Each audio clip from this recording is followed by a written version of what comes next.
All right, you think we can do it, Adam? You think we can do 2 gut busters in a row? Gut buster. I think we got it in us, Bobby. I think we're like enough of seasoned pros at this that we can do such a thing. Shout out to all the people that have given us compliments on the sound of the show, because that means a lot. And it's as it was described by one person that listened to us. We put a lot of nice pearls on that pig. I like that. I like that a lot. Nice pearls on that pig. But you said you got a good gut busting episode coming up on the Not For Everyone podcast. Let's put a little pressure on you right now. That's what you tuned in for. I'm going to let you attempt again a cold open. Oh, shut the fuck up, Bobby. Jesus, this fucking guy. So I decided to take it upon myself to talk in the cold open because Bobby, as usual, doesn't have any kind of plan of action. Never do. Fearless fucking leader. So I went to my, showing my age here, 25-year class reunion the other night. Who does a 25-year? I guess my class does. Class of 98 decided to throw one. They had one for the 10. I went to the 10-year class reunion. Yeah. They did one for the 20, I think. I didn't go to that shit. They did one for the 20th. I think, maybe. I don't know. I don't recall. But I realized when I went the other night that this class reunion was, the last one I went to was 15 years ago. Yeah. Which is 5 years longer than that last reunion was from when I graduated high school. My 20 year just passed. Did you go? No, I didn't go to my 10 either. I've always said the people I care to still know, I still know. Well, I'll say this. At my 10-year class reunion when I went, it was fun for me and my friends to go because I just went with my group of friends who've still been my group of friends since Were they all local people from your town? Well, no, like the guys in my band, they're like...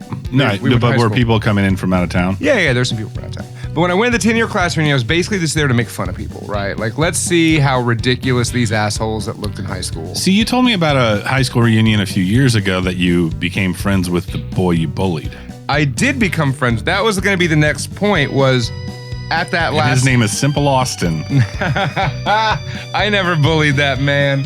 At my 10-year class reunion, I befriended a guy, Dustin, who I was incredibly mean to in high school. And so we stayed Facebook friends. Well, at the 25-year class reunion, Dustin was there.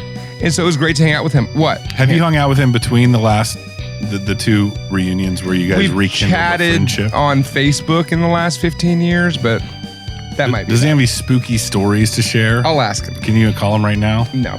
So, he didn't have my number. So then at the 25-year one, I'll say this, after 25 years, any grudges that anybody might have had with each other, like, they're all done. Like, we're all old that's now. Stamped out. It's all stamped out. One thing I will say, there were some absolute babes at that 25-year class reunion. Here's the $10,000 question is, were the babes, as you say, are they the same babes that were babes in high school? Some of them. 2 of them. Some of them. 2 of them, actually, were my first 2 elementary school crushes. And both of them are still just stone foxes. Like, God damn, ladies, good job. Yeah, it usually doesn't work out that way. Right. You know how to pick them young. Yeah. Don't say that now, though. No. I made a joke about You're like, you're gonna ladies. age well. This one right here in 2nd grade. I have a crush on her. She's gonna look good at 47. I didn't know that she'd look so good at 43, but God bless her. She looks as good as I do. You ever do that thing where you're dating some girl and you're like, well, let's see what her mom looks like? You ever do that? You've done that before. Sometimes it doesn't matter. It usually doesn't matter. Sometimes. I've never met a mom that was a deal breaker. Yeah, no. I've met a few that really didn't like me. But you did? Yeah. But here's the thing. So my high school is in New Braunfels, Texas. And I'm pretty sure it's still a thing. We are the only high school in America where the mascot is the unicorns. Right. And so back then when I went to... I'm assuming you didn't play football. No, I didn't fucking play football. But God, stop asking these asinine questions. No, my high school senior team did go to like the state semifinals or something. Nobody wants to get beat by the unicorns. Right. Well, Cliff Kingsbury, the former coach of the I know. Arizona Cardinals, was a classmate of mine. He didn't show up for the 25-year reunion. He had less important things. They had more important things to do, like getting fired by Phoenix. Did he get fired? I think so. Well, it's the middle of football season too right now. How would I know? I don't watch football. So you just perjured a man you went to high school with? I mean, maybe. I heard he got fired. Yeah, I read it on the internet. That sounds about right. The point of it is, we're the unicorns. And back then, like, the terminology, the slang for unicorns is like the hot person that a couple gets to go like married older couple. Out of their league. Yeah, they just want to get somebody that's younger, that's DDF for both of them, so they can just have a third to go to town with. Yeah. That is a unicorn. And looking through my class of 19... You got a lot of unicorns. There's a lot of unicorns in here. It's fantastic. I mean, I'm one of them myself, you know, but you just never get off. You never get proposed about it. I mean, I'm going to keep that quiet. But the point is, listen, all of you lovely people that I went to high school with, if you're listening after my almost nonstop, you know, self-sales at the self-aggrandizing. Did you talk about the podcast? I might have mentioned it. Oh, fuck you. What? Go ahead. Anyways, you're all beautiful. You're all wonderful people. What we've decided, my class, because we're all such fuckable unicorns, we're going to start trying to do like class reunions every year. Because, you know, I was like, you know what? I would hang out with these people. And you just going to get together and be fuckable unicorns? Sure, why not? I mean, it's like 30 minutes from my house. It's right down the street. You scheduled a key party for 1 year from now, is what you're telling me. I mean, I haven't put that on the invite yet. There was one attractive woman who I was talking to, and I don't remember her at all. But, you know, we just hit it off because I'm so funny. Uh-huh. And we were chatting, and I was like, oh, you know, it's like we got to... like, I don't remember you at all. At all. No, I was like, we need to catch up. She's like, I just met you 5 minutes ago. I'm exactly like, we have our whole lives to catch up. But God, and so my buddy who I went with, my buddy John, who if there was an alternate universe where I was a professional wrestler, John would be my pro wrestling tag team partner. Mm-hmm. And we look totally different. He's more of a Mick Foley, where I'm like an Adonis. You know what I mean? Yeah, totally. Fat Adam the Fly. But he came to my house the next day, and we were just like, you're kind of like a Minotaur. Kind of like a Manitor. Manitor. Yeah. We're looking at I have the old picture, the class picture from our senior year. Mm-hmm. And the reason I held on to that is because in the front row is me and my friend Rob, who's the drummer of my band, and we straight up look like Columbine kids. I mean, we like if somebody was going to shoot up that school, it was us, and we were right there. You turned out fine. We turned out fine. You know, the whole Columbine thing was like 8 months after we graduated. All right. It was. Let's not bring the Halloween episode down. So we were looking at that, and we were looking at we were looking for all the hot ladies, right? Well, yeah, naturally. Right, and there was a lot of babes that really stood up. I was like, I'm impressed. And on top of that, the rest of us, we've all aged well. If you're listening and you think I'm not calling you a babe, I'm calling you a babe too, baby. I will say this. I agree, and I think I speak for you as well. Is like, maybe I was never a 10, but... Don't sell yourself short. No, I'm just saying. But I was never a supermodel. Right. But I feel like I look at some people from my high school class, I'm like, God damn. Like, what happened? Right. What happened here? Right. Or like some of their, I'm not going to say name names, but like some people I know I'm very close to ended up getting married, and you're like, I'm doing all right. Yeah. I'm doing all right. I'm doing all right. I'm doing just fine. Thrill me. You know, there's gorillas in these woods. Mortis, what's that? It's all on the reflexes. Chicken's good. I like chicken. I'd buy that for $1.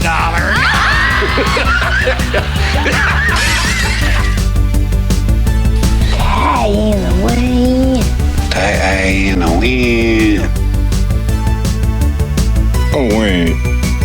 Was she a great big fat person? I drink your milkshake. Carpet Day! You make me want to be a better man. I'm running this monkey farm now, Frankenstein, and I want to know what the fuck you're doing with my time! See you at the party, Richter.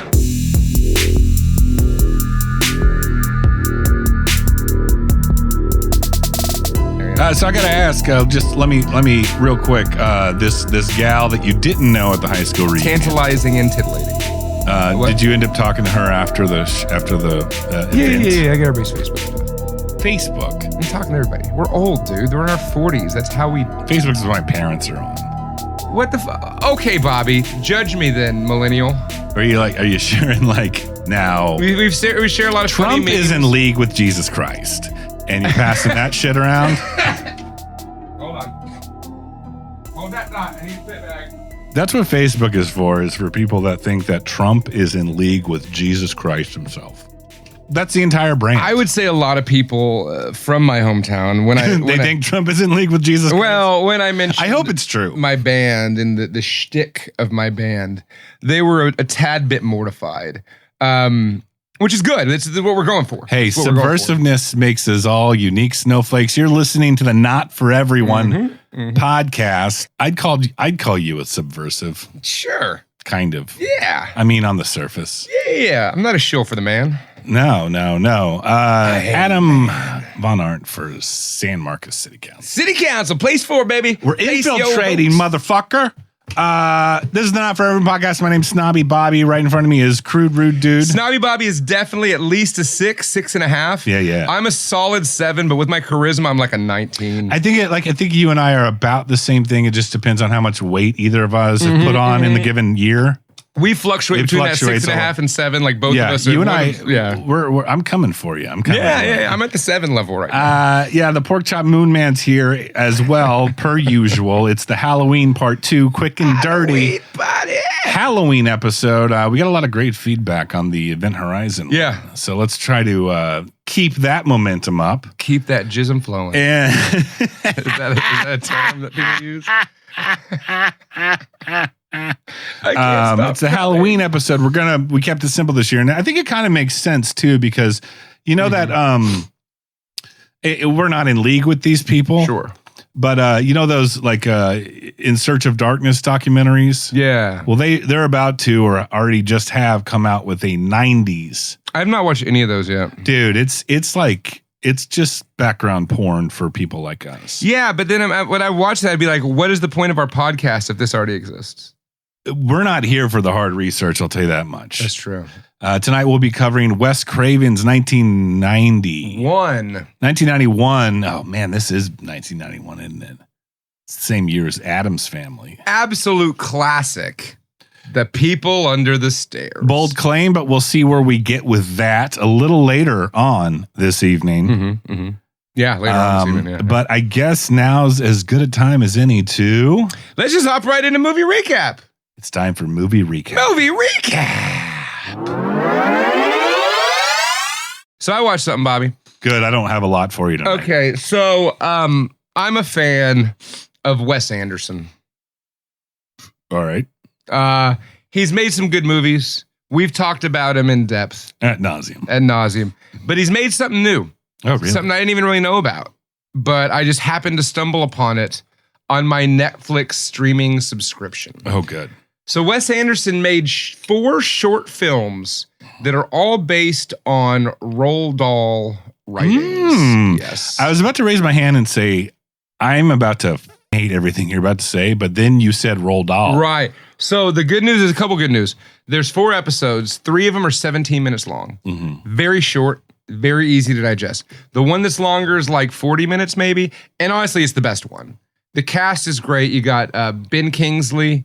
You got Gandhi. You got that Sherlock guy, Benedict Cumberbatch. Right. You got Ralph Fiennes. He had no nose in Harry Potter, right? Of course. Yeah. The guy without a nose. You got that Dev Patel. He was the dark-skinned man in The Green Knight. The dark skin. Okay. Good movie, I know exactly who you're talking about. Yeah. So it has all these characters. He's Indian. He's an Indian man. Anyway, he's a great Patel. actor. Great actor. Great guy. They're all very short. And it's the way it's filmed. I watched them not out of order. I watched I think the last one first. There's really no order to them.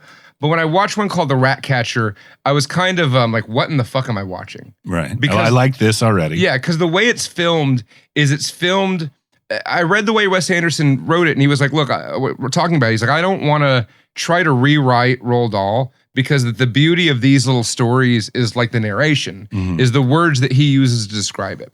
So in every one of these stories, there is a character who is the narrator, who is describing what is happening on screen. Right. And so you have Ralph Fiennes acting out that he's a rat catcher, and he pulls out a tin of poison. He didn't even have anything in his hand. So it's told in the first person, like the book.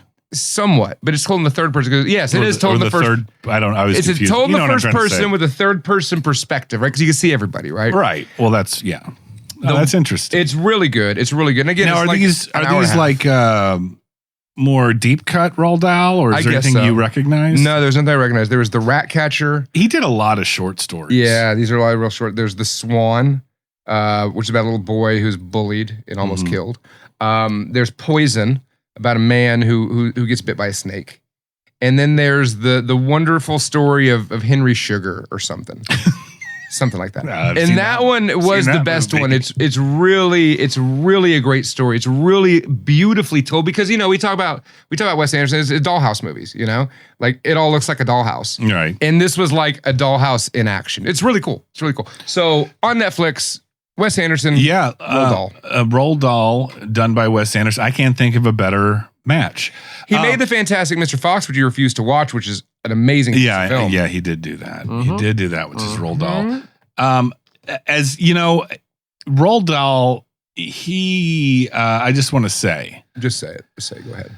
I do believe that Willy Wonka and the Chocolate Factory with Gene Wilder is the superior film To what? to Charlie and the Chocolate Factory by Tim Burton. Duh. But yeah, duh. Okay, I just felt like I had to preface Sure. with that with what I'm about to say.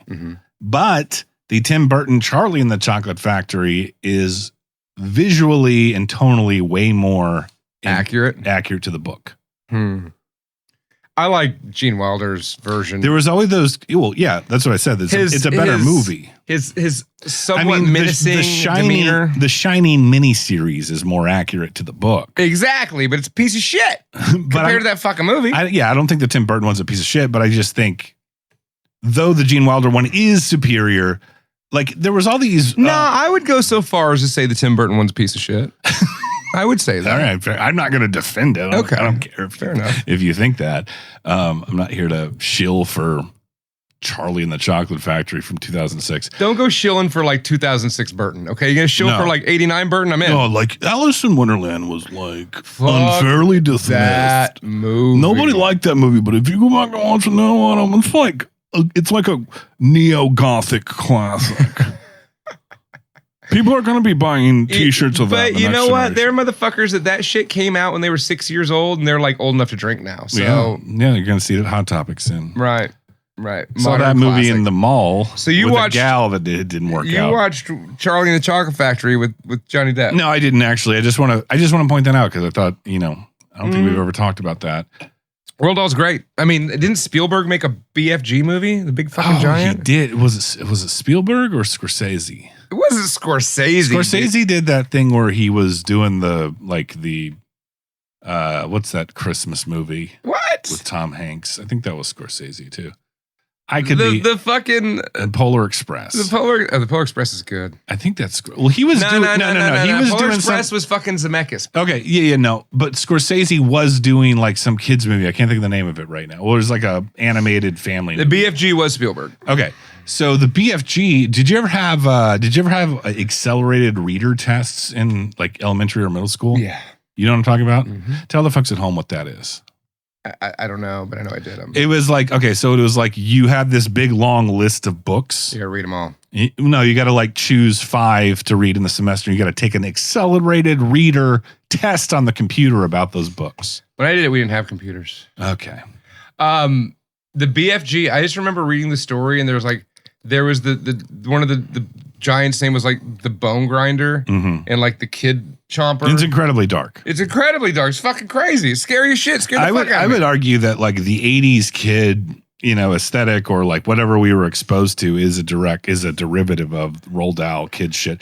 Even But that goes further back because like you look at the Grimm's fairy tales. Yeah, of course. And those shit originally were like, no, you're gonna get eaten, like you're gonna die. There's no fucking. it was all happy ending. cautionary tales. Cautionary tales like built Western literature, basically, and the shit we love, at least, like the Bible. Exactly. Yeah, it's the BFG. I remember I read that book from like all night. That was one of the first times I ever stayed up all night and then went to school. Wow. Because I had to take the accelerated. Oh, it wasn't because you were so in well, I liked it enough, but I was like, oh shit, I procrastinated the big fucking giant. Don't ever procrastinate the big fucking giant. Nah, because they'll send fucking Bone Gnasher after you. Yeah. I think I got like a B+ on that one. That's good. That's good. Just kind of skimmed it for 47 hours before the test. That's all you got to do. You got this. Was that a movie recap? Did you do a movie? No, Did you watch something? I've been playing I haven't been watching much. I got the Super Mario Bros. Wonder on Switch. This isn't recently. A movie recap. We abandoned the no video games rule back in 2019. We abandoned it whenever you say we abandoned it. We abandoned it when I started liking video games again. I will just say, I'm going to make this short and sweet. Classic Mario Brothers experience. Yeah. With a few new fun gimmicks. Okay. One of which is you turn into an elephant. Fucking Elephant Mario. Still indifferent about that choice. Okay. I like a raccoon or a tanuki. Yeah. Can you bring back the tanuki? Tanukis historically have ginormous balls. For a second, are those like a real mythological? Oh, yeah. Like mythologically, whenever you see a statue of Tanuki, his balls are literally as big as his legs, just hanging between them. Well, I think that the tanuki lives inside Mario, but because if you look at what he does, yeah, in each level, in each world, takes some fucking cojones. Some fucking balls. Yeah. Why do you think Peach likes him so much? Yeah, he's got a lot of cum. Buckets. Buckets of cum, buckets of cum. Mario's got buckets of cum. It's my favorite Bob Dylan song. It's a good one. Buckets of cum, buckets of cum. So you play Mario Brothers Wonder. Yeah. Is it wonderful? It's we're of the age, ripe of age, late 30s, early 40s, and it's like I've played Mario platformers so much my whole life. Right. Even though I have never played this game, I still have the muscle memory, the knowledge, the know-how, and the reaction time to kick pretty fucking hard ass on Mario games, whether I play them or not. Sure. So, you're holding, I'm trying to figure out like, how do you speed through it? You hold down that run button. Yeah. Who the fuck just walks through a Mario level? Nobody. Well, if we're going on that route, I started replaying the other night, Super Castlevania 4. For the Super Nintendo, but I have it on the PlayStation or whatever. So I got like halfway through that game without dying once. I was like, holy fuck, I'm good at Castlevania all of a sudden. Well, is this a kind of a side-scroller platformer thing? You don't know Castlevania 4? I don't probably. The one for the Super Nintendo. Oh yeah, I have the collect. Oh yeah. Yeah, where you're Simon Belmont, you can like whip up and you can jangle. Yeah, I know exactly what you're talking about. I played that not that long ago. It's great. I didn't know what number it was. Great, fucking. I thought it was called Super Castlevania. It is Super Castlevania 4. Okay, so that one, but you'd played that before. Oh, I played it fucking tons. There's two different types of Castlevania games, right? There's the old Castlevania, which is linear, where you fall in a pit, you die. Then there's the older After Symphony of the Night, where you fall in a pit and it takes you somewhere else. And then there's Simon's Quest. It's a whole different beast. So this was one of the last of the just side-scrolling platform ones, which when you look at Castlevania as a whole, the old ones, like normal Nintendo and Super Nintendo, difficulty level is insanely fucking hard, right? Insanely hard. And then as it went older, and when they copped what Metroid nerfed it did, a little bit. They nerfed it. They're still great fucking games, right? Yeah, I think that the nerfing of the mid '90s was a bit warranted. Yeah, for sure. You look at I have fond memories of playing Metroid on Nintendo, Super Nintendo, yeah. No, on regular. Really? Yes, but I go back and play it now. I'm like, this is the hardest fucking thing I've ever played. This is like, this is impossible to even fucking play. Yeah. What am I doing? There's no map. It's unforgiving, and there's no continues or any of that shit. So, I think that, like for example, Super Metroid was like the sweet spot. It was. Well, it's still hard. And when I played and Super Castlevania, I played it again recently, and like still got my ass kicked. But like I just realized last night I started playing. I was like, I've been playing for an hour and haven't lost a life. And I just realized I'm a straight Castlevania fucking gangster. I don't know if that's more impressive or sad. Hey, I don't know. I mean, it is what it is. Hey, what did John Lennon said? Time enjoyed wasted was not wasted. Time enjoyed. Some hippie shit Yeah, like it's that. fucking hippies. He got shot by a guy in New York. It happens. A lot of people get shot. Why should you care about this fucking one? Oh, he's British. Who cares? So the Beatles. Can I do a movie recap now? Yeah. Okay. So I watched what I didn't know was even out. It was an unmarketed, apparently, a 4th season of Creepshow. Yes. It's available streaming now. I'm glad you're going here. I watched it in its entirety. It is fun. It is dumb. There's 4 seasons now? There's 4 seasons. I think I only watched the first 2. And there's a couple holiday specials. Wow. And they're all fucking ridiculous. I mean, like, they're not really scary. I mean, some of them are kind of genuinely chilling, you know, but what's great is the monster special effects. Every episode, you can expect to see some kind of badass practical effect monster. It's great. It's made for you. Yeah, it is. It's made for you. It's made for me. It's made for whoever's listening to this shit. I think I have a kind of a catch-22 with the, well, let's hash this out right now. Sure. I part of me wants to say the brand of Creepshow being put on that show kind of did it a disservice because I love Creepshow 1 and 2 so much. Sure. And it just doesn't, it's not the same as those. But you can't. No, I'm not. Yeah, I know. Okay. I know. Okay. That being said, when you reflect back on Creepshow 1 and 2, are they anything amazing? I mean, yeah, fuck yeah, they are, dude. Good Yes. answer. Good Yes, answer. they That's are. the correct. I set you up. You didn't take the bait. No, absolutely. Creepshow 1 and 2 are both fucking tremendous. Creepshow 1 is better, but Creepshow 2 has the fucking raft and it has the fucking wooden man and shit, you know? That's all great classic fucking stories. What's your least favorite Creepshow? Mine's probably the Roaches one. Fucking roaches. Yeah. And the reason it's my least favorite is because it's the most genuinely creepy to me because I don't like fucking roaches. And the idea of being covered in roaches like in that, it makes my skin crawl. I could see why they put that one last. But again, as I've told the story before, the raft, that one got me the most because the pool I went to as a child had rafts like that in the middle of a spring-fed And had a big black pool. sludge monster. There's a big black sludge monster. We called her it's an oil slick. Right. We called her Deb. She would just like cruise around, trolling around for kids to envelop. So, you know. We called her Deb. Is that what you said? Yeah. So the thing I'll say about the Creepshow season 4, for most of the seasons, they've had a good number of named actors, like, you know, recognizable actors. A lot of that guys. I heard a rumor about this new season. In this season, there's not that many. But it's really only one episode. The first episode has some people you'd recognize if you watch that Fall of the House of Usher show I just watched. But more importantly, towards the end of the season... We haven't spent the time to learn their names. Yeah. To the end of the season, you get an appearance by none other than Creepshow alumni, Tom motherfucking Atkins himself. Tom Atkins. That's a strong endorsement. That's a pretty strong. That's a pretty strong reason to check out the new Creepshow. If you got Shudder. I really liked the Dollhouse episode. Yeah, the Of, like, head the in first the house. season, I Yeah, think. with that little doll has a little head in it. Yeah, that was a good one. That was one of the best ones. That was one of the most chilling episodes of that show for sure. Now is Leslie Nielsen in this new season? No, he's dead. Oh, Yeah. God damn But, it. you know I who- fucking hate things now. Leslie Nielsen's dead? You know who else is dead? But they included him in there. George Romero.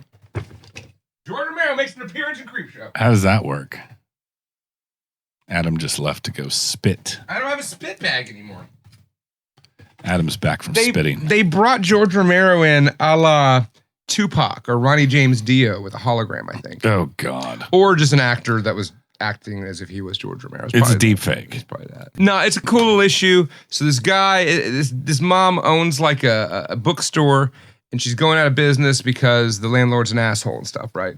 And then they're clearing Is this stuff people out. under the stairs? No, and they find like a box, an old box from Pennsylvania, and they open it up, and it's these very rare, unpublished comic books written by George Romero, right? And they're 3D comic books. Well, they put the 3D glasses on, they're looking at them, and a fucking zombie jumps out of the cover, 3D zombie, an invisible zombie running around. You can only see with the glasses on. That's very Creepshow. And then the kid, to remedy this situation, there's a picture of George Romero that he looks at with the 3D glasses, and then George Romero comes out of the comic to help save the day. It's tasteful. It was fun. It's not. It's more tasteful than Jar Jar Binks. Harold Ramis. Yeah, it's definitely more tasteful than Harold Ramis. Harold Ramis giving a boy a hug at the end of the I've got a laser gun too. at I'm the a end ghost. of the movie with no people in it. Yeah, fucking. The movie with no people, Ghostbusters Afterlife. There was no people in it? There's no one in that movie other than the characters. There's no background. Watch that movie. It's fucking desolate. It's weird. And I don't think that wasn't even filmed in the pandemic, was it? I don't think so. They're like, we just don't want to put any heads in a room with anybody. They're like, we don't need extras. Wow. This is really it's creepy. But Harold Ramis made an appearance in that movie from the grave. From Beyond the Grave. George Romero did. So watch Creepshow season 4. It's a lot of fun. I think you'll like it. Did you watch anything else? We should talk about that one movie, Bobby. Well, it's time to talk about the main event of Movie Recap. We need to come up with a better name than main event of Movie Recap because it makes it sound like we're about to talk about the movie that we advertised the show to be about. Yeah, well, if they listen for 15 more seconds, they'll figure it out. All right. The main event. This is the one we both watched. A Movie Recap. Yes. It's a very buzzed about hip movie. Is it? That people love to ask you if you've seen. Oh, you're gonna be cunty about it, aren't you? Here we go. I mean, I'm snobby, Bobby. We'll see. We'll see. All right, fair enough. But this is an A24 joint. Yeah. Directed by. I have no clue. We gotta find that. We gotta talk about. Oh, it was directed by these guys they're like Australian guys that make like YouTube videos. I've watched some of their YouTube videos and they're pretty fucking great. They're hilarious and gory. I take back everything I said about hating right now because Leslie Nielsen's dead, because there's guys in Australia that make pretty cool YouTube videos. And then they went and made a movie. They made a live action, big budget movie that is apparently the darling of all those horror fans out there. A little something called Talk to Me. 2022's Talk to Me is out on streaming now. I watched it on Amazon. Directed by Danny Filippo and Michael Filippo. I'm sure I pronounced that incorrectly. Sure, you nailed it, bro. I don't have my finger on the pulse. You sound like their grandpa things. said it. Yeah. Okay, so what are your initial thoughts on A24's Talk to Me? I really liked it. I thoroughly enjoyed it. It gave me anxiety. There were points where I'm like, what the fuck are they gonna do? I'm gonna go smoke. So I'd like pause it and go take a 7-minute smoke break. Really? So I'd come back and be like, okay. Really? Yeah. That movie did that to you? Why are you looking at me like that? Yeah, Bobby, yeah. I'm not judging. You're judging. Your comment right there is just judge. Really? Yeah, that's judging. No, it's just saying I didn't experience that whatsoever watching Talk to Me. You were probably looking at your phone. No. Fucking drinking a fucking White Claw. No. I was drinking, but that's to be expected. Adam, tell me what you liked about Talk to Me. Had a good premise. I'll agree with that. What is the premise? Should we give it away? Listen, everybody's saying don't watch this movie going in knowing anything about it. See, everyone told me that too, and I did that. I'm like, why the fuck did people not tell me what this was about? Yeah, right. I was like, it's okay. They did the same thing with Barbarian last year. And this is fucking better than Barbarian. Yeah, no, Barbarian's way better than Talk. No, fuck no. No, dude. Are you serious? No fucking way, dude. Barbarian is so much better than this movie. You are just trolling me right now. I'm not at all. This is my genuine opinion. No. That was way more badass. As film critics would say, it's badass, Adam. As the Barbarian, the big monster mama movie? No. Barbarian, the movie that was an hour and 15 minutes of some bitch in an Airbnb, and then maybe 38 minutes of this monster mama titty milk thing. Jaws is in Jaws for like four minutes. Yeah, but Jaws wasn't this just lame ass storyline for the majority. We're not here to talk about that piece of shit Barbarian. We did that on Movie Recap like a year ago. Yeah. The point is, Barbarian is a better film. No, it's not. Than Talk to Me for multiple reasons. Let's hear him. Let's see. Talk to Me. Let's just say this. It's about we got to talk about the premise. So skip ahead if you don't like it. Okay. It's about these people. They're Australian high school students, and they've been playing this party game, and it's making kids go crazy. Ooh, spooky. Turns out, excuse me, they have this ceramic hand. And what you do is you light a candle, and when you're all sitting there as a group, you hold hands with it, and you say, talk to me. And there'll be a dead person there. And you say, let me in, and they'll possess you. So it's like thrill chasing, like teenage kids like huffing glue or Freon. But they're using the severed hand of a psychic covered in ceramic to do that. Love that premise so much. Can't get enough. Yeah. Can't get enough of that premise. Barbarian had a big monster moment. No, we're not talking about Barbarian, Bobby. No. Okay. Well, all right. Let's go back to talk. Leave it alone. So that's the premise. That's all we're going to say. Uh-huh. And I love that premise. And I even texted you and Cameron and Simple Austin while I was watching. Say, have you guys seen this movie? Yeah, it's like, this is really fucking good. By the end of it, I was like, that was all right. That was all right. Where did it lose you? It didn't really lose me. It was just like, I don't know, like these teen movies now, these ultra hyper realistic teenage horror movies. I don't know if I can really fully endorse them. Like what? I don't know. I'm aging myself. Let's say like, what's that one? It Follows. It's like super high realistic and like you didn't like It Follows? No, I'm not saying I don't like it. It's just not my. What are you hating on? It's just not my preferred veneer of horror. Right. So it wasn't. It's well shot. It's competent. It's well performed. It was not 30-year-olds acting like they were teenagers. Right.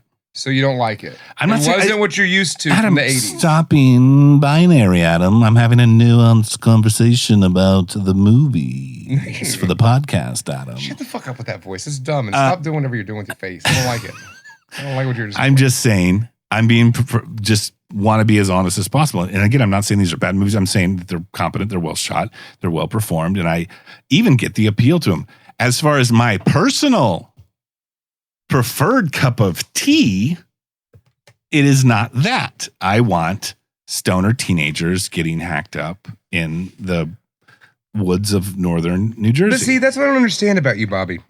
Because there are movies that are like totally, tonally different, right? And I'm like, I love that movie. That movie's fucking great. It doesn't have to be a particular fucking flavor of slasher for me to like it. So if there's teenagers in it, they have to be like just yuppie cunts that get slashed for you to be okay with it? You're missing everything I'm saying right now. I guess I am. All I'm saying is I would have a better time watching that than the time I had watching Talk to Me. So you really have I don't know how else to describe it to you. It's not hard. Basically what you gave me was no explanation. No reasoning. It's just it's drab and it feels like it just rained outside in those movies. It's like a dreary movie. I don't know how to describe it. They're dreary and hyper realistic. What is the hyper realistic? What do you keep saying that? What does that mean? It means You've said that a lot. They're not portraying Shelley. From fucking They don't have a Shelley character. So wait. Because they're not Friday the 13th part 3D. So they're actually like they're realistic characters. They're real. You don't like that it's realistic. I'm not saying characters. I don't like it. It's just like when it comes to horror, I want to see silliness. I want to see some fun silliness.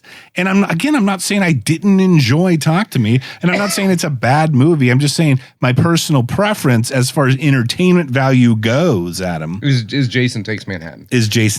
So like, dude, I'm asking you, like, really, what did you not like about it? When you're saying it's meh, that's the point. You can't give it a meh. That's the point. Then why are you hating on it? That's the point. I have not listed anything I didn't like about it. Exactly, but you're like, eh. Yeah, eh. God, these movie reviews. This is a But movie review. you're jumping to the conclusion that a movie review from Snobby Bobby. You're jumping to the conclusion that I didn't like the movie. That's my whole point. Is like I didn't not like the movie. You know, Talk to me, okay? I am just saying. I don't know. Did you see the ending? Did you watch the ending? I watched the whole thing. What did you think of the ending?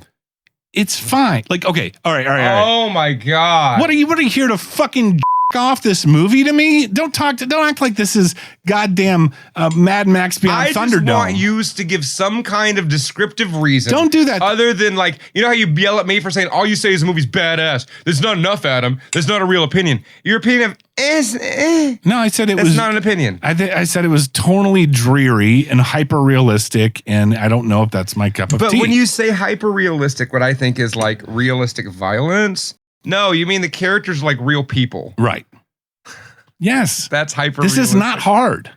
I feel like I was watching the fucking Ice Storm, Kevin Spacey drama from the 90s. Who were the many people that said, Adam, you need to watch Talk to Me because it's a really good movie. I agree with you. I do too. And if you wonder like why Bobby's so just dismissive and shit, just realize something, people. He's never watched The fucking Crow. Why, Adam, why does me pointing out an observation, my own personal observation about something, in overtly saying, I do not dislike this movie and I enjoyed it and thought it was well done. What did you like about it? What is me saying that? Where do you jump from that to Bobby's a snobby cunt and he hates this movie, don't listen to him? Because I know you. It doesn't make any sense. It makes total sense. Because you're incapable of nuanced conversation. Oh, I really. You are. I'm a professional because salesperson. you're saying because I didn't back off to talk to me with the talk to me hand, it means automatically that I hated it and it's stupid and I don't recommend it. No, what it is, Bobby,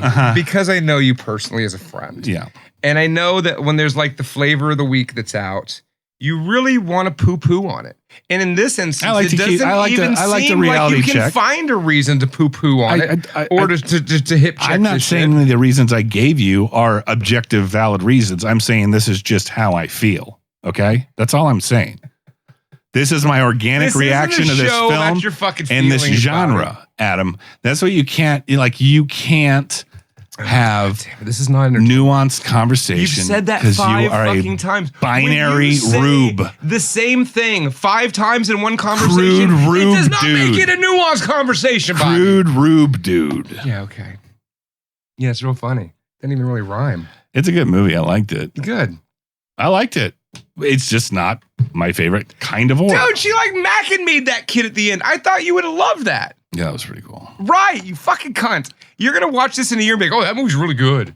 I just didn't like it because there was a lot. It was 18. There wasn't like a cool bully. There wasn't like a bully and like a and like a weird creature. Yeah, there was no bully or like snarf. There wasn't like the creepy perv dude. There was nobody like inappropriately hitting on anybody. There was no tree hobos. Woods porn tree hobos. Yeah, you're right. Fuck that movie. Yeah. I mean, there's boxes that need to be checked for me to be like enthralled with something. That kid's like smashing his own head in. That was good shit. There were definitely some scary jump scares. Right. It was very effective.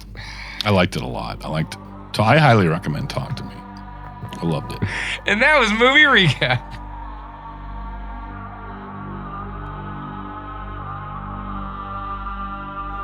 Hey folks, if you're like me and you explore the vast expanse of the unknown, whether that's interdimensional or paranormal, whether it's cryptid or alien, or if you're just an average Joe, working man or woman, you know what you need? You need a good cup of coffee to get you through the day. There is no way to get through these work weeks, through these long and strenuous months without a good cup of Joe. And do you guys need to check out Fox and Sons. Now, you've heard Bobby and Adam talk about it, but you haven't heard your old pal Rex talk about Fox and Sons yet. And here I am to tell you that there are some amazing flavors. There's the Brazil Honey Prep Whole Bean, which is perfect when you have to deal with the Curupira from Brazil. That's a Brazilian cryptid. There's also the Tanzania Peaberry Whole Bean, and that is perfect for handling the Agagwe, which is a Tanzanian cryptid. And then the Ethiopian Natural Whole Bean, perfect for staving off the attacks of the Wobo, which is an Ethiopian cryptid. Folks, I'm not just here to teach you about cryptids, I'm here to teach you about the perfect blends of coffee, and it is made by this amazing company, Fox and Sons. Your money is going to this family-owned and operated business. They have bundles, they have subscriptions, they have light and dark roasts, they have everything an active coffee drinker or cryptid hunter could ever want. Go to foxandsons.com. You can use promo code NFE for 15% off of orders over $30. $30, you could easily spend $30 by just bulking up and getting as much coffee as you can. Perfect gift for the holidays. We got Christmas and Hanukkah and winter solstice holidays coming around the corner. Perfect time to buy, whether for yourself or for a loved one, a delicious blend of coffee from Fox and Sons. Head to foxandsons.com and enter NFE at checkout. And stay alert.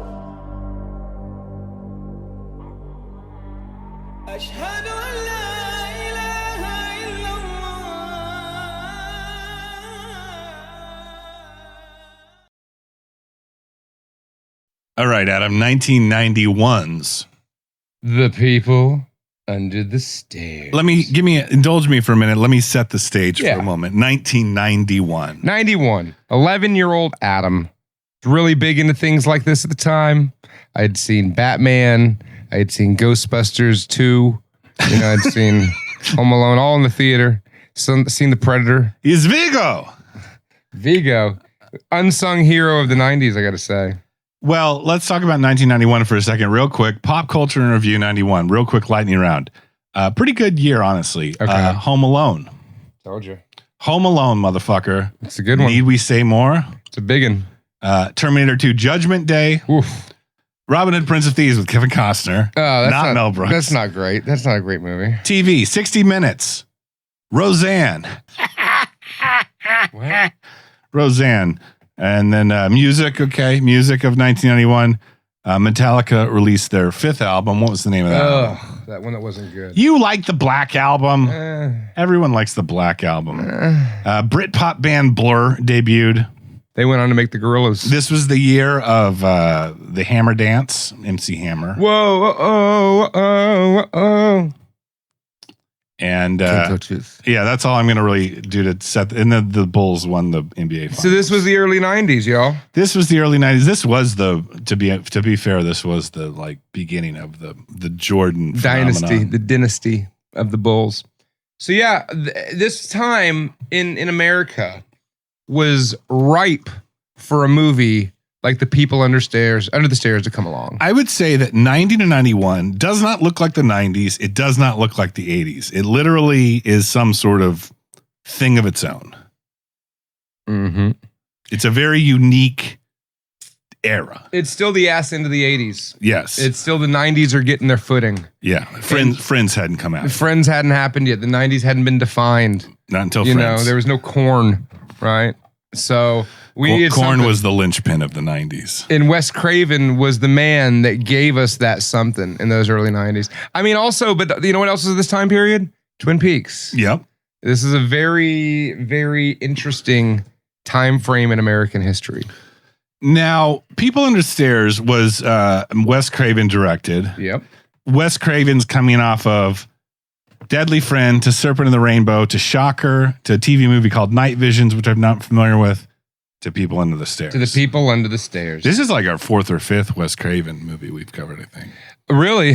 Yeah. We've covered Shocker. Mm-hmm. We've covered Deadly Friend. Mm-hmm. Swamp Thing. We've covered Swamp Thing. We haven't covered any Nightmare movies. We covered part 3, but it's not Wes Craven. It's not Wes Craven, yeah. So yeah, this is another Wes Craven. I mean, he is 100%. He's one of the kings. One of the masters of horror. I mean, absolutely. Yes. I didn't want to talk about it now. I'll talk about it, on a later honorable mentions for best of the 90s. I just rewatched New Nightmare. Mm-hmm. Wes Craven's New Nightmare, and it's fantastic. I think that's a perfectly appropriate thing to bring up. It is an amazing Freddy Krueger movie, and he flipped the whole idea of Freddy on its head. Yeah, that was when he was starting to get into his self-aware kind of pre-Scream. Was it New Nightmare pre-Scream? That was like still right before Scream. Hey, this is how the 80s shit worked, and we're going to kind of nod at that in New Nightmare. If I'm not mistaken, I haven't seen that in a while. No, there was definitely, it's definitely very meta, which is the word. Which he kind of invented this shit with horror movies. He invented meta. Like Scream. Yeah. Scream really set that shit off. He's definitely a godfather of meta horror. Yes. And he did a very good job. There'd be no Cabin in the Woods without Wes Craven. For sure. There'd be no lot of shit without Wes Craven. I mean, he's up there with John Carpenter. Yeah. I'd be willing to say he's made less pieces of absolute shit. No. Settle down. He's not a lot. Let's look. Let's take a peek. Okay, let's see. For Wes Craven's big budget films, okay, we got The Last House on the Left, classic. Mm-hmm. Hills Have Eyes, classic. Deadly Blessing, don't really know it. Swamp Thing, TV movie, Hills Have Eyes Part 2. Swamp Thing is like his escape from LA. Right. Hills Have Eyes Part 2 is solid. Nightmare on Elm Street is gold standard. Deadly Friend. I love Deadly Friend. Serpent in the Rainbow. Love Serpent in the Rainbow. Shocker. I mean, it's still it's cheesy. It's great. Yeah. We get the point. We get the point. His. I'm just you're trying to arguing that look. his track record is better than John. I'm trying to look for shit that's I wouldn't worse. agree because so many of John Carpenter's movies hold way more weight than anything we just mentioned that it kind of balances it out. At least. No. I mean, listen. No. Okay, look. Here's what Wes Craven's claim to fame is.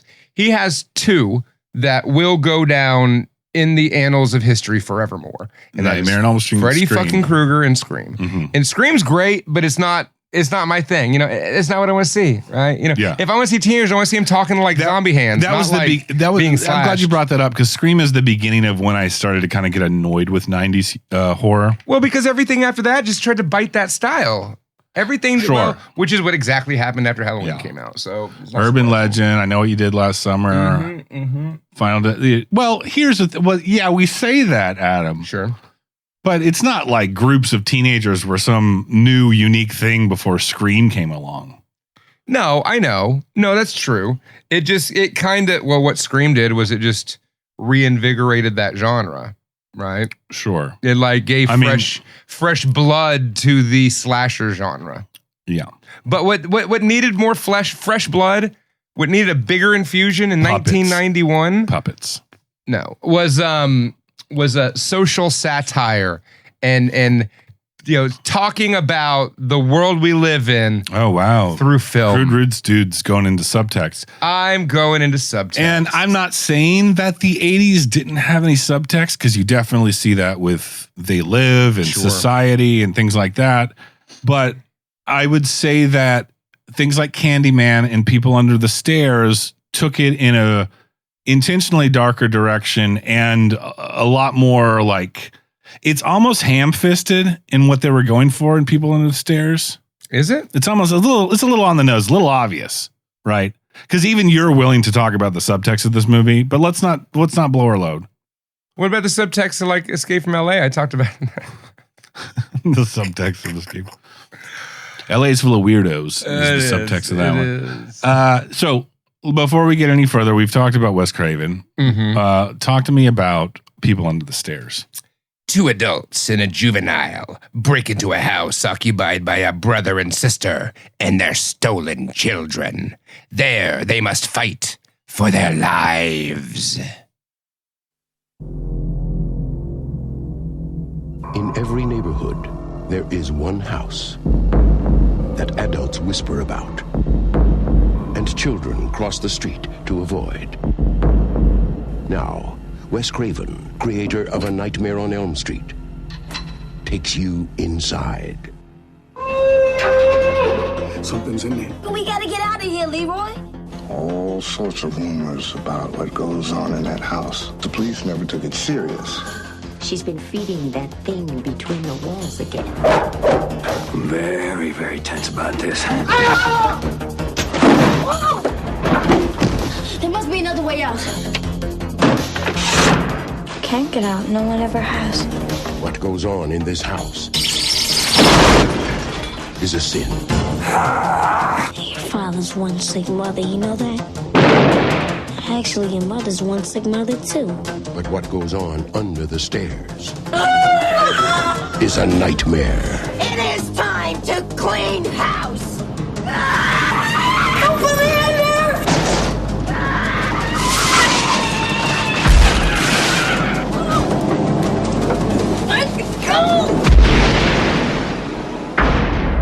Wes Craven's The People Under the Stairs.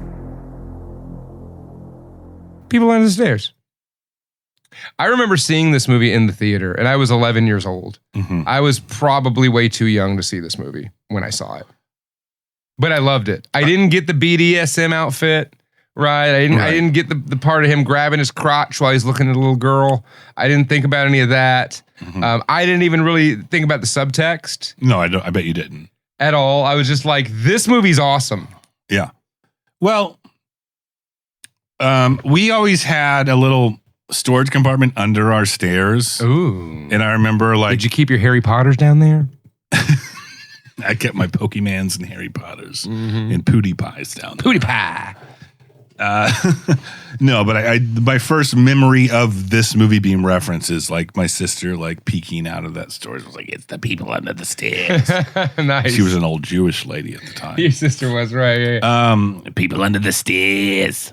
Well, this was kind of a hit. I mean, it did really well. Did it? It did. It did. It had like a $6 million budget. I bet they had a good sound guy. Get the on the microphone, please. It had a $6 million budget. It cleaned that up and then some, so it made money. It made the studio money. It made Wes Craven money. It didn't look like an expensive movie, especially even for Wes Craven. Because like you look at Nightmare on Elm Street or even Shocker, you're like, there's some pretty wild set pieces and shit in those movies. And I could see why this wasn't particularly expensive. But the thing about it is... But it totally works. It totally works. And that house... similar to Event Horizon, like it kind of takes on a life of its own. Mm-hmm. Like that house is a character. It's a huge central part of the plot. And I mean, that's what's genius about, it only cost them $6 million to make. All you need to do is build that house. That's a great point because what's interesting too is like the house in People on the Stairs is not about something supernatural. No.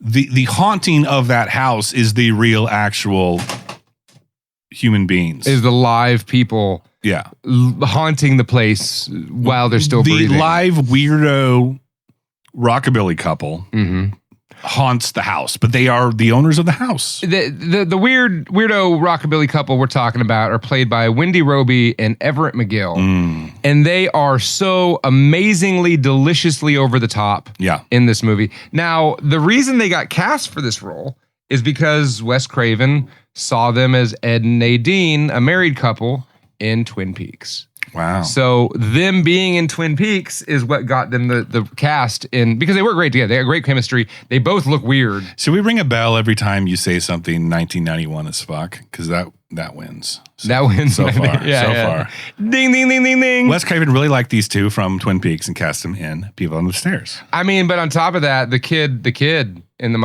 this movie, the Mighty Ducks is what you almost said. The kid in this movie, the young gentleman who played as the star fool, Jussie Smollett, was in Mighty Ducks. No, it's the other person of color child from the Mighty Ducks. No, it's the kid from the Mighty Ducks. Yeah, and he was also in The Sandlot and in Moonwalker. He was in that Michael Jackson Moonwalker. Oh, poor fella. Yeah. I hope he made it out all right. He had a pretty illustrious career. I wonder if Brandon Quinton Adams would come and do an interview with those. I don't know. Let's hit him up. You can't ask him about Michael Jackson. I don't care about Michael Jackson. I care about the people under the fucking stairs. Well, here's the thing, guy that's grown up now. We're here to talk about People Under the Stairs. If we're gonna go over some of the fun facts of this movie, I'll get to some of them out as we're going through the movie. Okay. But I will say that it was it had a tough release in hitting number one, which I think it did. But it was released the same day as the well-loved blockbuster hit Highlander 2.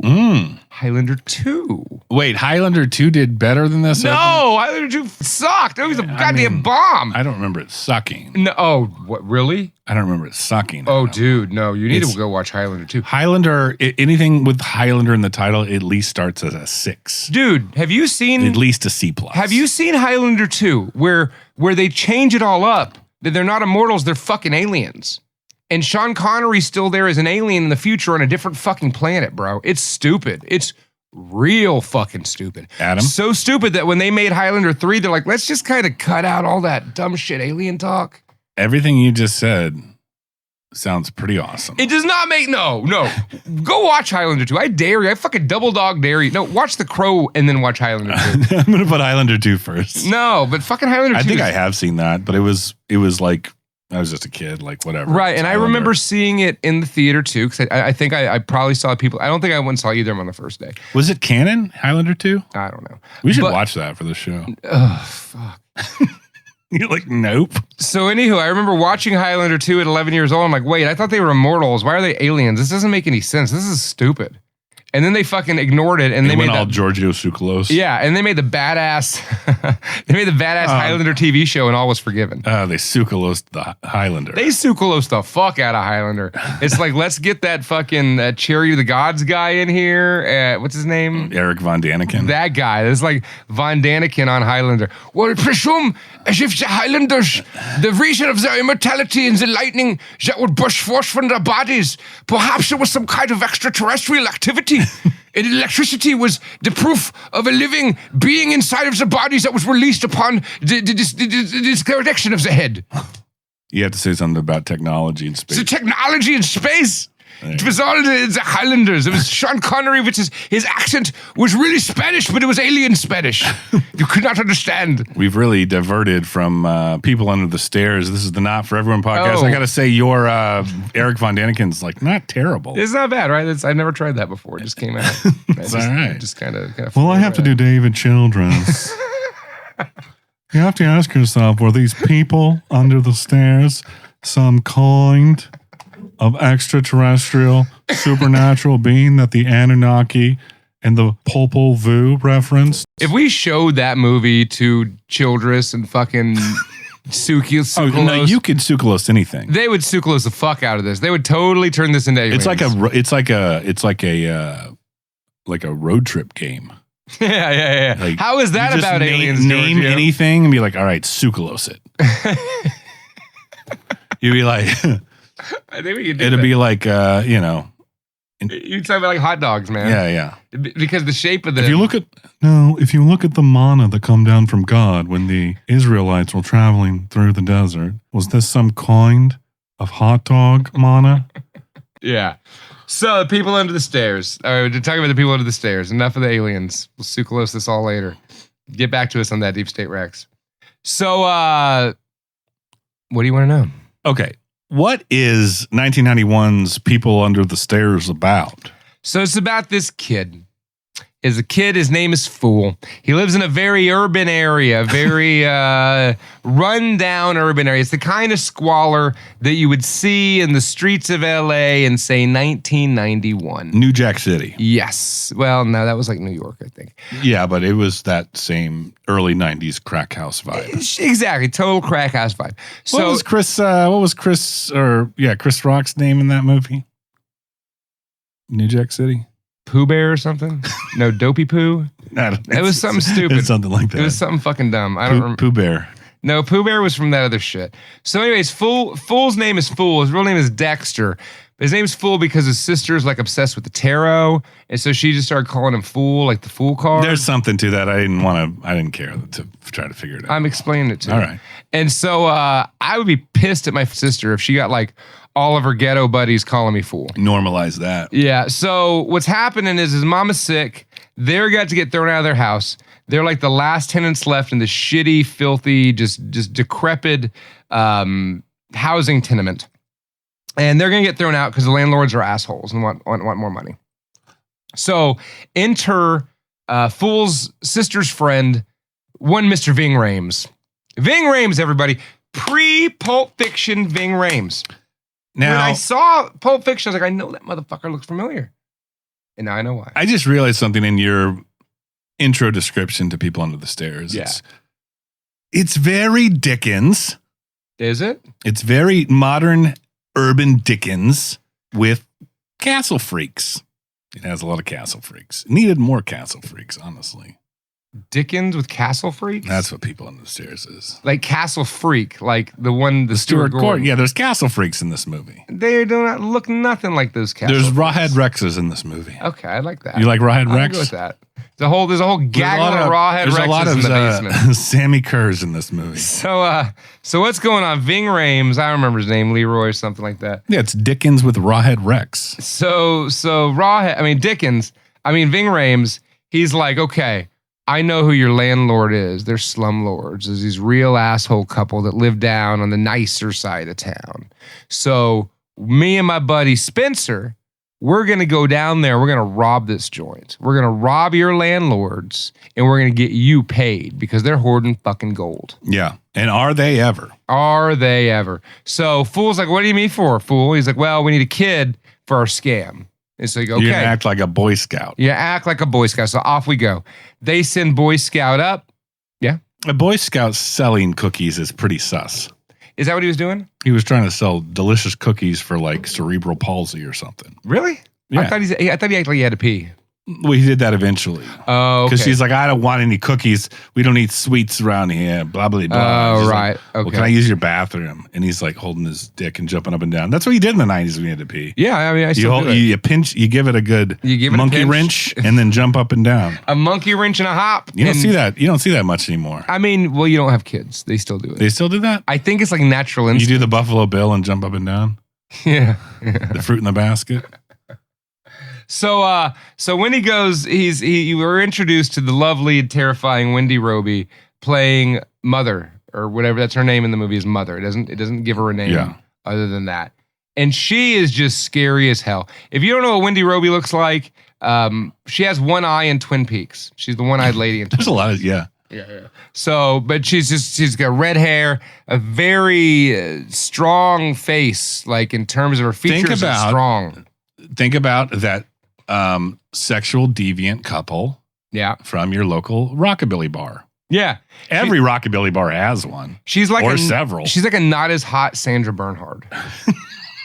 Right? I think I like her better than fair enough. So she sends him off. And then next, Spencer, the white guy, he's going to take a stab at it. Now, Spencer, as they let out, as we learn from Ving Rhames' exposition, Spencer's a real slick cat. He's a real fucking snake in the grass, and he can weasel his way into any situation. So he shows up as the gas man because they're just trying to get into this house to get that fucking gold. So he gets in as the gas man. She lets him in. And then we go back to... He even has to use a line like, technically we have the right to come in and blah, blah, blah. He's slick. He's like a snake in the motherfucking grass. But he doesn't know that grass was out to eat him. So Spencer doesn't come back to the car. So Ving Rhames is like, these motherfuckers, that motherfucker, I can't trust him. He's a snake. He's going to rob it himself. The lady, Wendy Roby, leaves. She gets in her car and leaves. And they're like, why the hell would they leave Spencer inside? Now, when you think about it, Bobby, why would they leave Spencer inside? Because he's dead. He's already fucking dead. Like that. He's already fucking dead. So they break in. And once they break in, they realize this house is built like Fort Knox. There's fucking bars on every windows. There's locks on the bars. There's locks on the bars. There is a pond in the backyard, though. There is a pond. Pretty deep one. A little deep pond there. Now, when they get in to the outer door, they realize there's another bigger door inside that they have to break in. When they break that motherfucker open, there's like these steel curtains that slide with more bars behind. Like it's like they've really spent a lot of money and time fortifying this house. Let me fast forward a little bit. Okay. Whether you had a gaggle of rawhead Rexes in your basement or not. Yeah, we haven't gotten to that part yet. But if you had a big Scrooge McDuck room full of cash and gold. They have that too. I mean, especially both of those situations combined warrants a very highly fortified domicile. No, absolutely. You're right. They had the means to, and they had the reason to. Yeah. Right. Totally. Right. So they had that whole fucking thing. This is a character study. This house, it really did, it stood out to me as a child because it really was like the idea of a house of horror. Like there are locks on every door. There are doorknobs that are electrocuted, right? Electrified. There are fucking passageways that lead to prisons in the basement. There's all sorts of fucking crazy shit going on here. It's like the house from People Under the Stairs. Exactly. And as a matter of fact, it is the house from People Under the Stairs.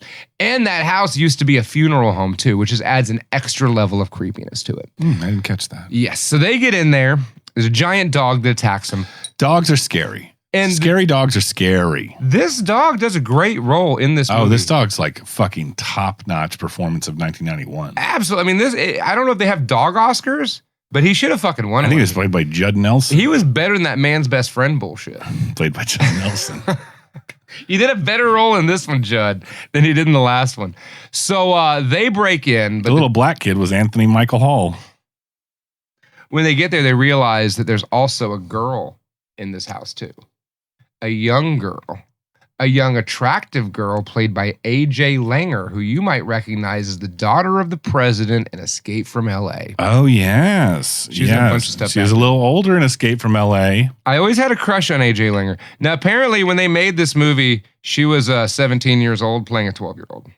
But hey, it is what labor laws, baby. It is what it is, right? She was in My So-Called Life.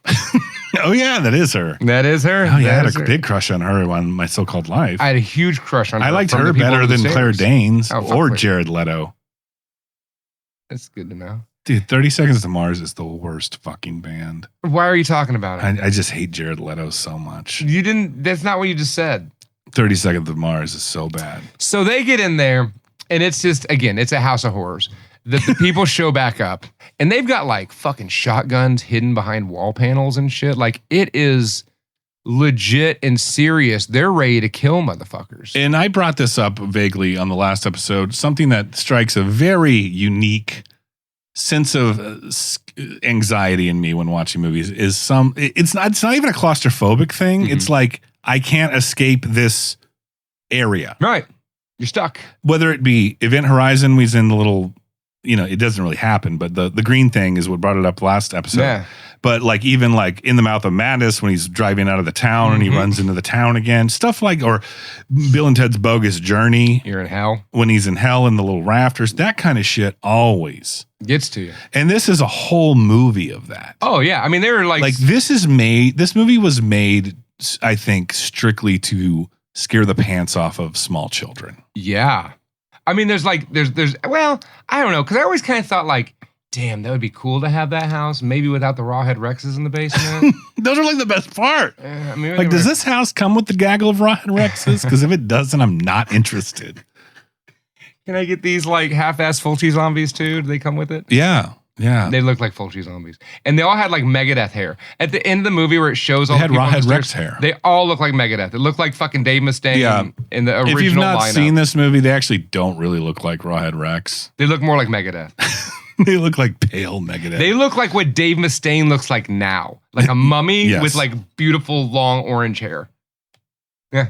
Well, there was a variety of Rawhead Rexes down there. Yeah. But yeah, it was a very like kind of 90s heavy metal thing. Yeah, I think it was like they'd all watched The Lost Boys.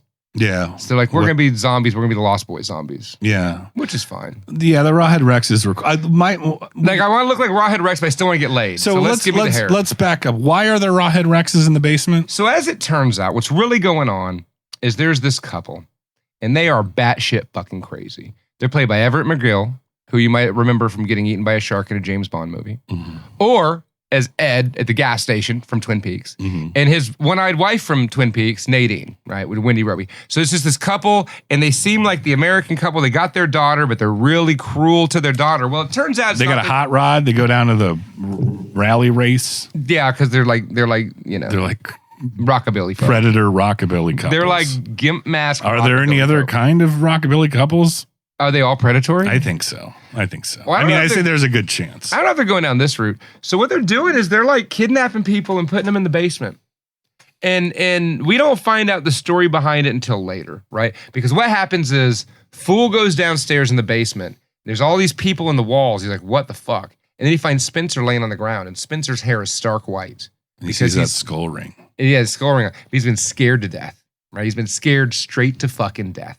And so he goes up and finds Ving Rhames, but then they show up. The people show up, and they shoot Ving Rhames dead. But Fool, little kid, escapes into the walls.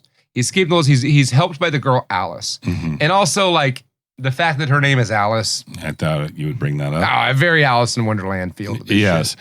Well, one of the creepiest things of this movie is like the corridors between the walls. Yeah. And they spend a lot and of now time you have to in like go into like a doggy door and then run around, and there's the guy that looks like the weirdo from Escape from New York, but it's like the 90s version of that guy. So there's a character named Roach. Roach is a great character. He has his tongue cut out. So he calls Fool, Foo, Foo. Now there's an interesting story about this that I learned from my intensive research into the people under the stairs. The role of Roach, who is played by, if you saw him, you'd recognize him. He was in some shit in the 90s, right? He was like this weird goofy. He's always the goofy looking guy. I fucking love that guy. He was great. Sean Whalen. Yes, Sean Whalen. He's almost got He was in Twister. insane William H. Macy thing going. Yeah, he's like crazy like anorexic William H. Macy. William H. Crazy. So somebody else who tried out for the role of Roach would happen to be Miss Hilary Swank. What? Hilary Swank auditioned for the role of Roach. From Freedom Writers? From fucking Girls Don't Cry? From fucking, yeah, I don't know. But Hilary Swank could have been Roach, y'all. I was like, she has the same haircut from Boys Don't Cry. I think they made the right choice. If I hadn't seen Boys Don't Cry, I wouldn't have seen it. But I've seen the movie where she has a fake dick. So I was like, that doesn't really make sense. Was she supposed to play a man character? No, it was just when they were casting role, it was the role of it wasn't like described as a male or female. Because the story of the Rawhead Rexes in the basement is about them. Basically, these are child snatchers. They're kid snatchers. And anytime they're like one of those like super religious, self-righteous kid snatchers that like rockabilly. Yeah. They're the ones that like anytime the boy they kidnap is like see no evil, hear no evil, speak no evil. Anytime they defy that. They cut off one of the organs that produces the seeing, speaking, or hearing. And throw them in the basement. Throw them in the basement. To become a Rawhead Rex. Cut out their eyes, cut off their tongue. Most of them are tongueless, if we're being honest. So there's probably, I'd say there's about 30 of them down there. And we learned all this from Alice because she was the only girl they've ever snatched, but she's always been good. She doesn't see any evil. She doesn't hear any evil. She doesn't speak any evil. Now, it's heavily implied that she ingests evil in terms of daddy's. There's a lot of implication of that. Oh, you see pedophilia in everything, Adam. Watch the fucking movie, Bobby. So, but anywho, yeah, so she survived all that. But Roach is one of the ones that he got out. He's in the walls. So Daddy hates Roach the most because Roach is loose in the walls. Roach is great character. Oh, let's not forget that the people that come to their house, whether it's like salespeople or, gas inspectors or whatever, they kill them and they fucking eat them.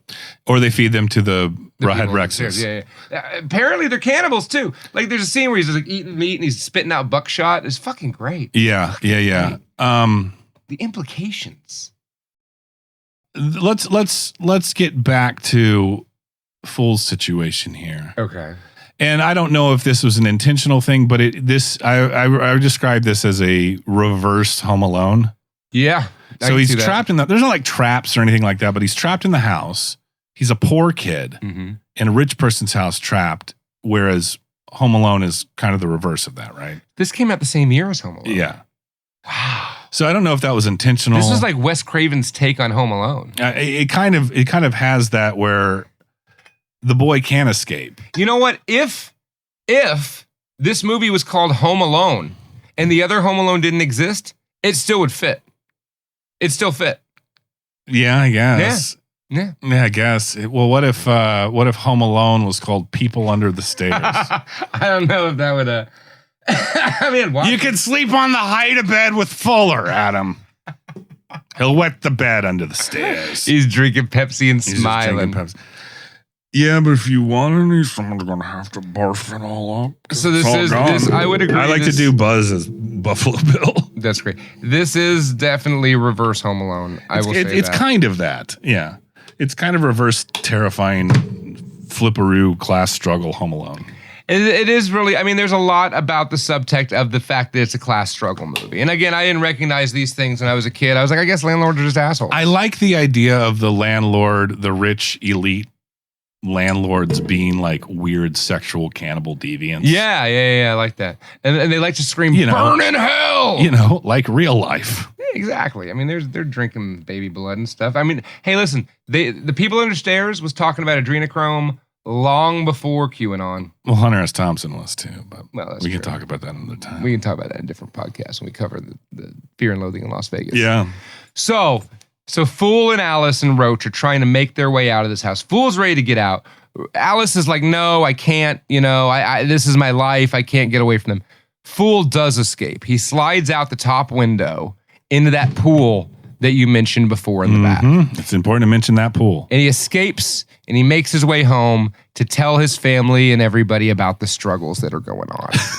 That's one way of putting it. Now, this is struggles. The struggles they have seen like in math. this fucking H.H. Holmes House of Horror. It is really like the H.H. Holmes thing, you know? Or it's kind of like, what's that woman in California that has the Remington house or whatever? Yeah. The staircases that lead to nowhere. Well, no, because this is more like H.H. Holmes, because he had a whole hotel in Chicago during the World Fair that he had set up just to kill people, you know? And like, they'd go in a hallway and he'd close them off, and all the rooms, they'd open the doors and it's just like bricked off. Yeah. And it was just death. It was just made for you to die. Yeah. And that's what this house was, which is beautiful. Now, another thing about this movie I found very interesting, it was inspired by real events. What, like exploitive landlords? No. In 1978, 2 burglars broke into a rich, fancy house, 2 black burglars. And while they were in there burgling, they came across 2 children that were imprisoned in the home. We eat ribs with this dude. He didn't have a clue. You remember that song from viral videos from 15 years ago? No. So this really happened, at least in some sense. I don't know if they're wearing gimp masks and shotgunning people and saying burn in hell.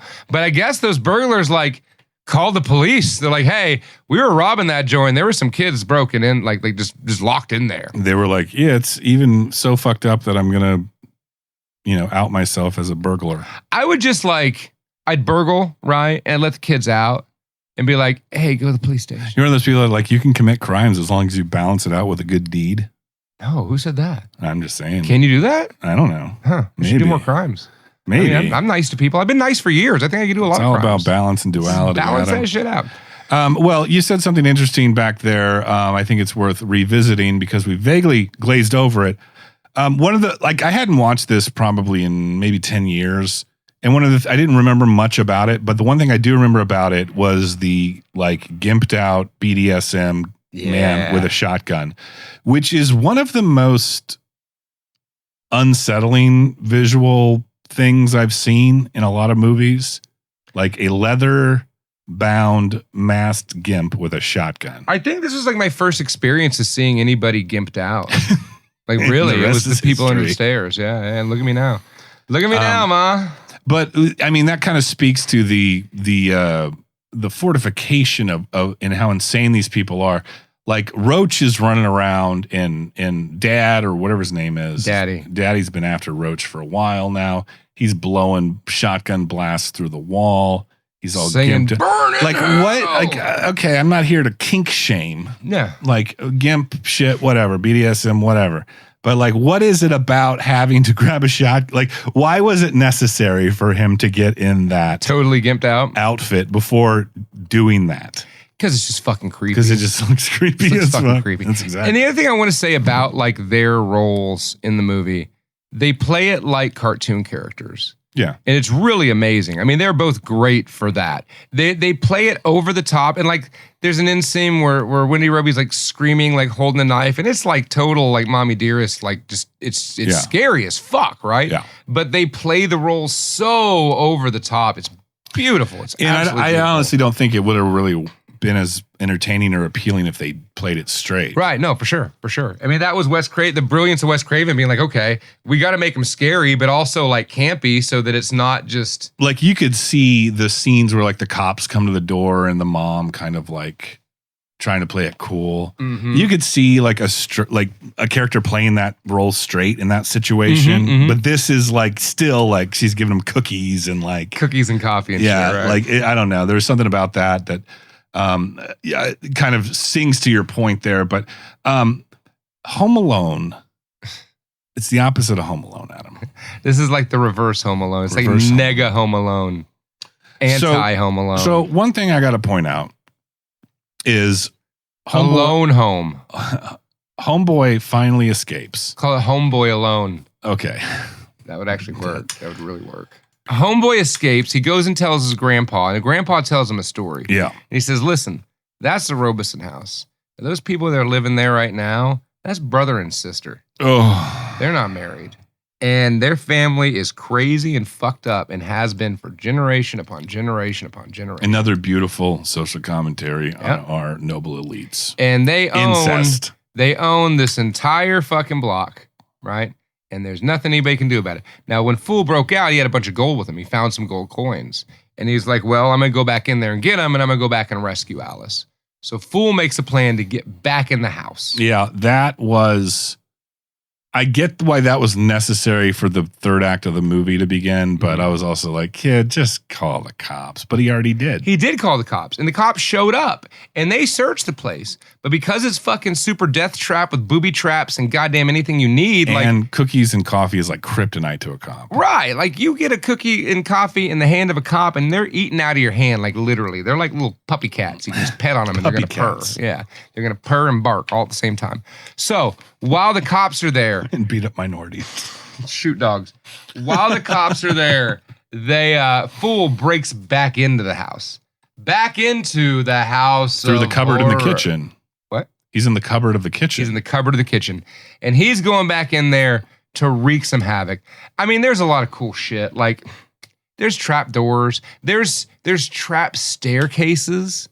They flip a switch and the staircase turns flat and you roll down. So the spookiness of this house is kind of a synthesis of the physical attributes in the creepiness and the dissonance of the entire structure meets the insane cannibalistic humanoid underground dwellers, as well as the insane cannibalistic predatory rockabilly couple that kid snatches. They're brother and sister that kid snatch. Like, he's gonna make me listen to the Stray Cats again. And that's why that's how you break a child. Right. That's why none of them had their ears cut off, right? It was all for the torture. Guantanamo Bay for kid snatchers is just playing Brian Setzer orchestra Christmas albums for like 48 hours straight, and then they're like, they don't know it's like MK Ultra. They don't even know who they are anymore. Kid snatchers. Right. They're compliant after that point. Yeah, play enough of that. Anyone would be. I don't want to watch the Gap commercial again. So there's some great scenes with, like, again, them running around, them dropping bricks on people's heads, very, very Home Alone-ish. And the more I think about it, the more Wendy Roby and Everett McGill very much seem like the Wet Bandits. The reverse Wet Bandits. Yeah, they're the reverse Wet Bandits. Well, it's just like the way that they're like, when fucking Everett McGill gets hit in the head with something, he's like, it's fucking hilarious. Yeah, there's a little slap. It is, well, I don't even call it a complaint, it's just an observation. It is very ham-fisted and cartoonish in that kind of Three Stooges, kind of Home Alone way. Yeah. But it's also like, the themes are like very on the nose. It's like, okay, exploited tenants of a urban dwelling. Sure. Elite, deviant, white, rich people. We're going to go take what's ours back. They eventually do get inside the Scrooge McDuck. No, they get to the money basement. bin. They get the fucking money bin. And someone's fucking rich and insane when they have that much asset in, hard currency or, gold coins or whatever. Yeah. And it's not remotely organized. It's just a room in the basement. It's just full of gold. Straight up full of cash and gold. That's what I do with my money. Yeah. Yeah. One time I won like 12 grand in a March Madness bracket. Huh. And what'd you spend it on? That's a long story. He's put in a pile. But I was just like, I don't want to deposit this shit. Right. And I just kept it in a sock in my closet for like when it was gone. So it was gone. Yeah, I did that with 15 grand once. Yeah. Yeah. It's easy to do. Like, I don't need this on the books. Right. But then you're like, oh, I should like.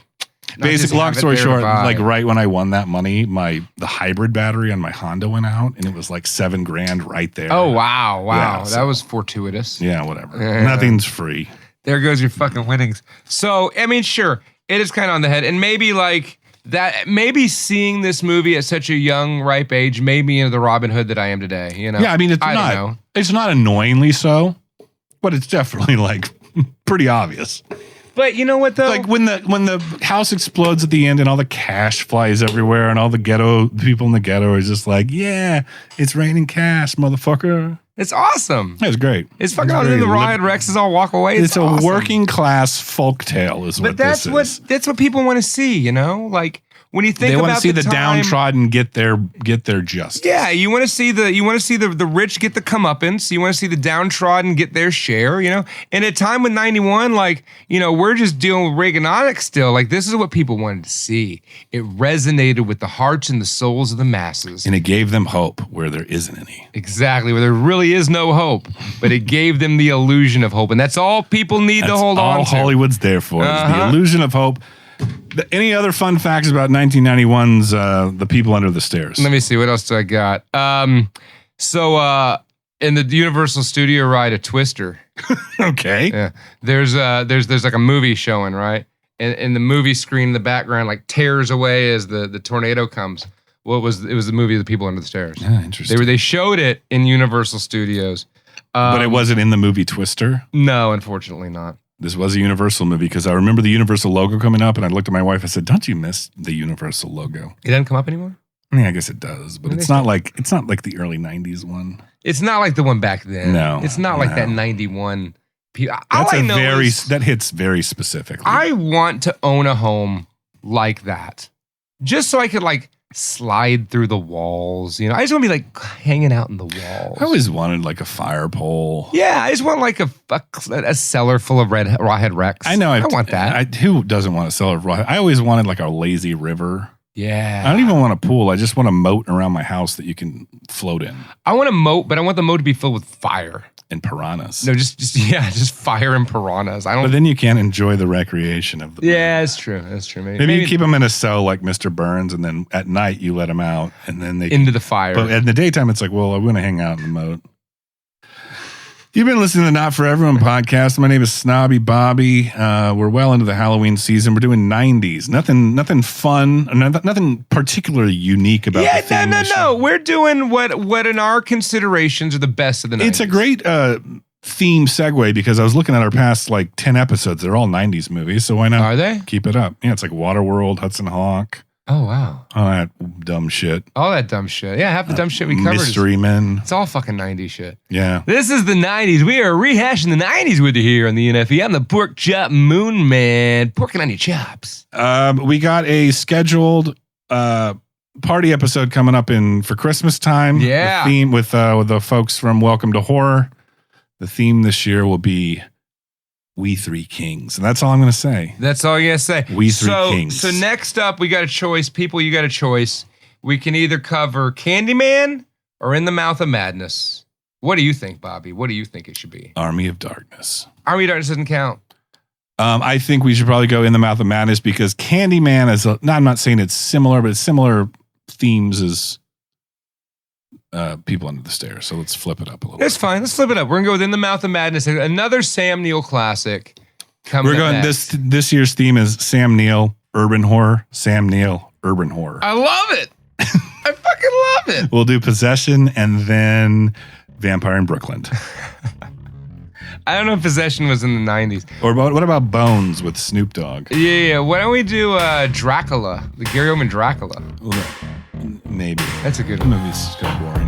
What the fuck are you talking about? The greatest love story ever told. That's all, folks. Fox and Sons Coffee. Yeah. FoxandSons.com. Promo code NFE. Check out the NFE Patreon.